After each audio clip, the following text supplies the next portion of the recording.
Headlines that define what I'm talking about. Ilhan Omar claims U.S. turning into one of the worst countries in the world. That was on Fox. Nasty Ilhan Omar makes disgusting claim about America should be ashamed. That was on Outkick. Lefties losing it. Ungrateful Ilhan Omar calls America one of the worst countries on earth. Sky Australia.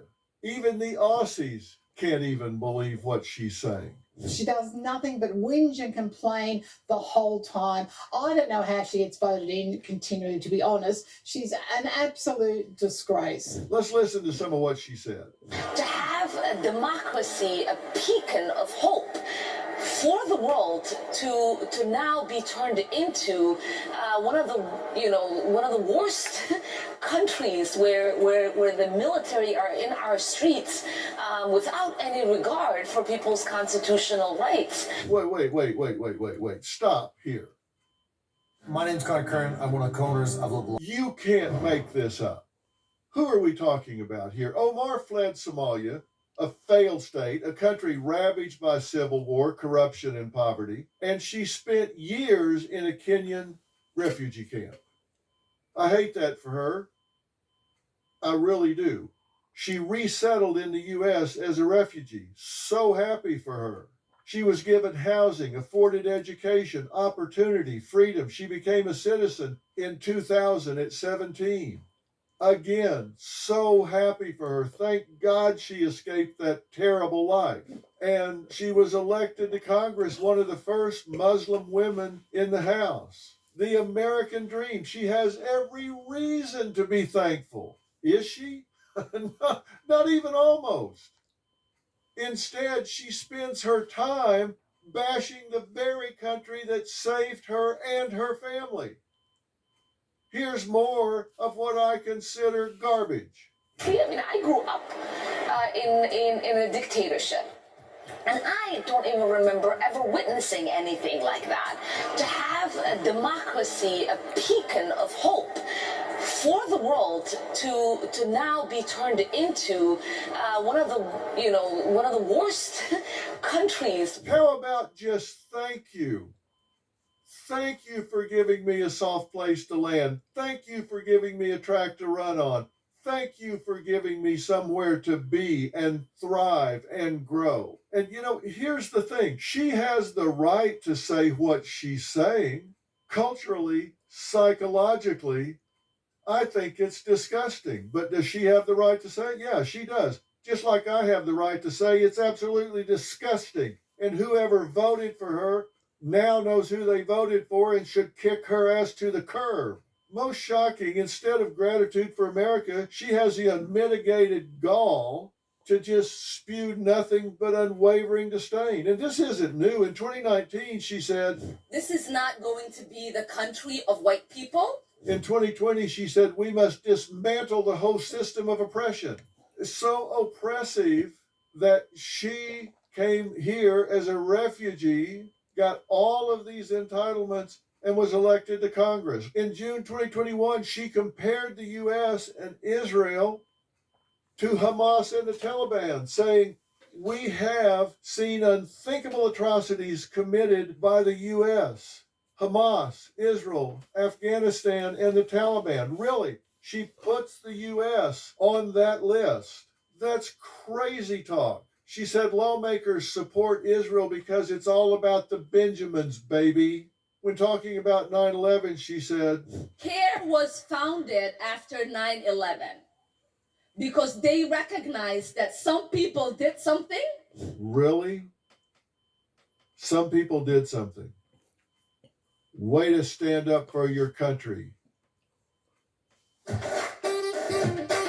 She accused U.S. foreign policy of being rooted in colonialism and oppression. If this is such a horrible country, wonder why she doesn't return to Somalia. Well, maybe because Somalia isn't the most corrupt country in the world. It's the second most corrupt country in the world. It's 179th out of 180. Somalia hasn't had a stable central government for decades. 99.2% of Somalian women aged 15 to 49 have been subjected to female genital mutilation. In Somalia, child soldiers are recruited by warlords who employ tactics like abduction, threats, and forced indoctrination to recruit those children. Famine, tribal violence. The life expectancy there is 30 years short of the rest of the world. Adult literacy is less than 40%. Religious minorities, they're persecuted. LGBTQ, killed. But in America, she rose from refugee to congresswoman. She has freedom of religion, freedom of speech, security, yet somehow we are oppressors? Get real, lady. What are you thinking?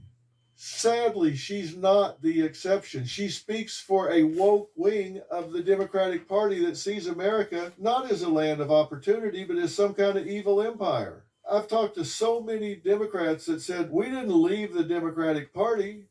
The Democratic Party left us. It was hijacked by people like Ilhan Omar. They hijacked the party and ran to the extreme left with it. And she is the face of this woke left. She is an example of just how far the Democratic Party has veered into the anti-American realm. Look, we need two parties. Everybody may think I'm some kind of right-wing Republican. You don't know that. You don't know anything about me and what I believe about that. I'm not into party politics. I look at people, not parties. I look at policies, not parties. I support a lot of Democratic positions. I support a lot of Republican positions.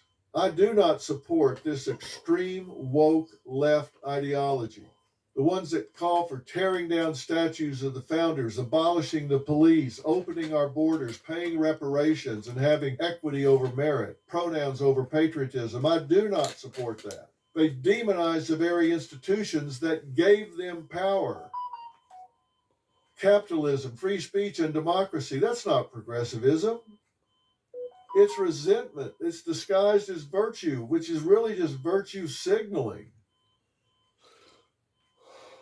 And they're eating away the soul of this country, but only if we allow them to do so. I'm not saying you can't criticize America. You can. You can criticize America and I can criticize you. That's the beauty of America. That's the beauty of free speech. She has the right to say what she wants to say. I don't know whether she believes it or it's attention-getting behavior or whatever. But she has the right to say it. To a degree. She can't lie. She can't incite people to violence. We have the right to be wrong in this country. If we put people in jail for being stupid, we'd need a whole lot more jails.